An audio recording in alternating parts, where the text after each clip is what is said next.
Pasir Gading. Mas Gading. Mas Gading. Ya. Terima kasih Tuan Speaker. Mas Gading. Pasir dia pakai baju hari ni warna Terima kasih cerah. Tan Sri Speaker. Jadi Ya. confused sikit. Sila Mas Gading. Okey, Sarawak kita ada gawai, Sabah pula ada Keamatan. Medan Jun bulan sambutan. Bukit Bukau dulu alasan susah bina jalan, tapi ini kalilah soalan nombor 1, mohon jawapan. Terima kasih. Sila Menteri. Terima kasih Yang Berhormat Tan Sri Yang di-Pertua. Terlebih dahulu saya ingin merakamkan ucapan tahniah kepada Yang di-Pertua kerana anugerahkan pingat Tan Sri pada hari semalam. Terima kasih. Terima kasih Yang Berhormat Sri Gading yang menanyakan, Mas Gading yang menanyakan soalan sebentar tadi. Untuk makluman Yang Ahli Yang Berhormat, pelaksanaan projek fasa 1 Lebuh Raya Pan Borneo LPB Sabah dengan anggaran jarak suruhan 706 km dibagikan kepada 35 pakej kerja di mana sehingga kini 15 pakej kerja telah dibuat pelantikan kontraktor. Bagi tujuan kerja-kerja permainan dengan status kemajuan 75% siap. Secara keseluruhan, 2 pakej kerja telah dibuka untuk penggunaan jalan raya, manakala baki 13 pakej kerja dijangka siap sepenuhnya pada awal tahun 2025. Manakala status 1, pakej kerja baru iaitu pakej kerja 9 yang melibatkan laluan dari Serusuk ke Pituru pula dijangka akan dilaksanakan seawal suku tahun 2023, menjadikan keseluruhan 16 pakej kerja akan dilaksanakan buat masa kini. Untuk makluman Ahli Yang Berhormat juga, kerajaan komited bagi memastikan kelangsungan pelaksanaan projek Lebuh Raya Pan Borneo ini. Sehubungan itu, kerajaan telah memperuntukkan sejumlah RM2 bilion setiap tahun, di mana RM1 bilion diperuntukkan masing-masing kepada projek LPB Sabah dan LPB Sarawak bagi memastikan hasrat rakyat Sabah untuk menikmati kemudahan infrastruktur jalan raya yang lebih baik tercapai. Bagi 19 pakej kerja fasa 1B yang masih belum ada pembinaan akan dibagi secara hibrid menggunakan peruntukan pembangunan dan melalui terbitan suku ataupun bond oleh Dana Infra Nasional Berhad. Projek LPB Sabah fasa 1B ini akan disanakan dengan tempoh pembinaan selama 5 tahun dan dijangka akan dimulakan seawal suku ketiga tahun 2023 tertaluk pada kelulusan agensi pusat.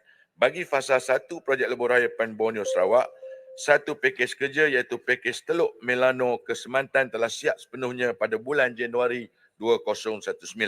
Manakala status kemajuan pembinaan sehingga April 2023, baki 10 pakej kerja dari Semantan ke Miri kini 95% siap. Hampir keseluruhan penjajaran akan siap pada November 2023 kecuali beberapa seksyen di Miri yang perlu direka bentuk semula dan hanya dapat siapkan pada tahun 2025. Bagi mengurangkan kadar kemalangan di sepanjang tempoh mainan projek Lebuh Raya Pan Borneo Sabah dan Sarawak, prosedur keselamatan seperti berikut diguna pakai bagi memastikan kelancaran trafik dan keselamatan pengguna jalan raya. 1. Prosedur plan pengurusan trafik ataupun Traffic Management Plan dengan izin di tapak binaan sepanjang mainan jalan raya berpandukan kepada piawaian arahan teknik JKR. 2. Akta Kilang dan Jentera 1996, Peraturan Building Operation and Works of Engineering Construction 1986.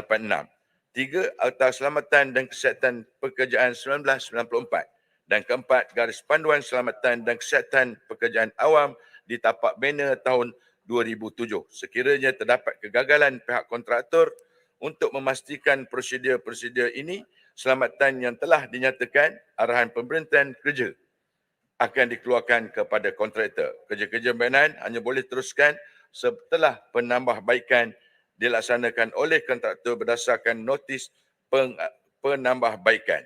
Terima kasih Datuk Seri Tan Sri Yang di-Pertua. Baik, terima kasih Mas Gading. Okey, terima kasih Yang Wabi Terima Menteri. Soalan tambahan saya adalah, adakah kerajaan mempunyai perancangan dalam masa terdekat ini untuk menambah jumlah lampu jalan di sepanjang Lebuh Raya Pan Borneo, bukan hanya di lokasi P-turn atau U-turn atau simpang-simpang utama saja, malah di sepanjang Jalan Pen Borneo. Dan kedua, menambah baik lokasi P-turn atau U-turn ke lokasi yang lebih dekat dengan kawasan perkampungan atas dasar keperluan kerana menjejaskan ekonomi penduduk di kawasan tersebut. Contohnya Pekan Tondong di Bau, sebuah pekan lama yang terjejas teruk perniagaan mereka, ekoran tidak ada pelanggan yang ekoran daripada pusingan P-turn yang terlalu jauh.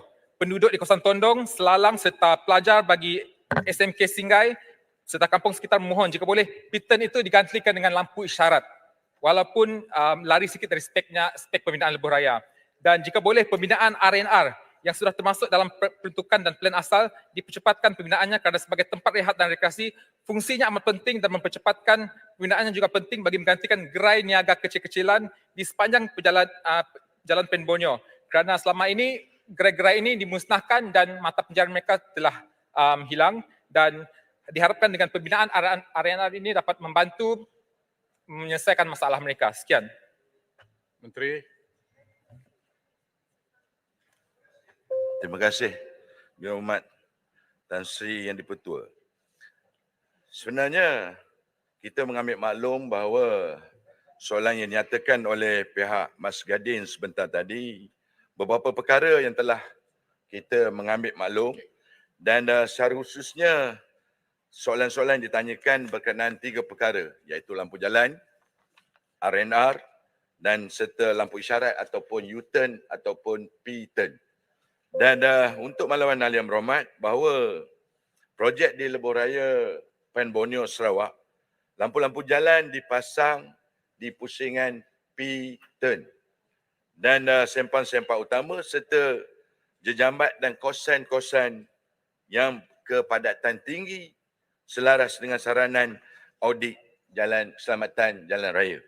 Dan bagi kawasan yang tidak tiada lampu jalan, kita meletakkan pemantul lampu jalan di mana akan letakkan di kawasan-kawasan penghadang ataupun guardrail yang merupakan pembahagian daripada perabot jalan turut dipasang sepanjang projek Lebuh Raya Pen Borneo Sarawak.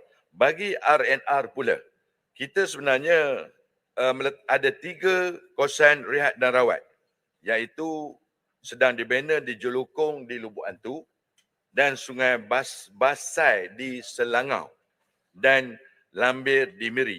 Selain itu kita ada 5 kawasan lebai yang turut dibina di kawasan Lundu, di Lambir, di Lundu, Roban di Sarantok, Julau, Sungai Sematok, di Buntulu dan Suai di Niah. Dan bagi lampu isyarat, sebenarnya kegunaan lampu isyarat Tan Sri Yang Pertua sememangnya tidak ada di lebuh-lebuh raya. Dan kita hanya meletakkan P-turn bagi mempercepatkan urusan mereka yang hendak ke sesuatu destinasi yang sepatutnya. Dan kita mengambil kira tentang ekonomi di sepanjang jalan itu, kita juga meletakkan lebih kurang tidak lebih daripada 3 km kawasan P-turn tersebut. Terima kasih Tan Sri Pertua. Baik, saya jemput Pasir Mas. Terima kasih Tan Sri Pertua. Tadi dah panggil Pasir Mas, so saya kena bangunlah.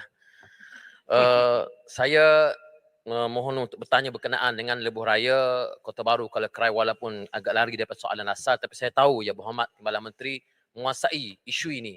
Dilaporkan bahawa pembinaan Lebuh Raya ini setelah pun 100% siap tapi kemajuan yang sebenar baru 80% dan kontraktor setelah pun didenda sebanyak 30,000 sehari kerana kelewat menyiapkan projek Lebuh Raya Kota Baru Kuala Krai. Jadi apa tindakan kerajaan dan juga apakah pula respon kerajaan terhadap permohonan kerajaan negeri supaya kerajaan persekutuan mengambil alih pakej Lebuh Raya Rakyat yang membabitkan jajaran 10 km bersama dengan hutangnya sebanyak 60 juta. Terima kasih. Baik, terima kasih. Menteri. Terima kasih Tan Sri Yang Dipertua. Sememangnya soalan ini memang keluar pada tajuk. Yang Berhormat pun tahu keluar pada tajuk. Tetapi walau bagaimanapun soalan tersebut yang ditanyakan oleh Yang Berhormat bahawa kawasan itu antara fasa tersebut, saya lupa nama fasa, tapi fasa tersebut kita telah mengambil tindakan.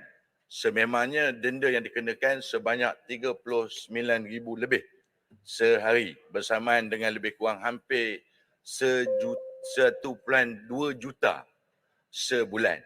Sememangnya kalau itu yang diambil kira, bayangkan kalau beliau hanya 80% saja sedang dalam pelaksanaan dan masih ada 20% mungkin mengambil masa 6 bulan ataupun 8 bulan, itulah jangka yang akan kita kenakan tindakan denda kepada kontraktor tersebut.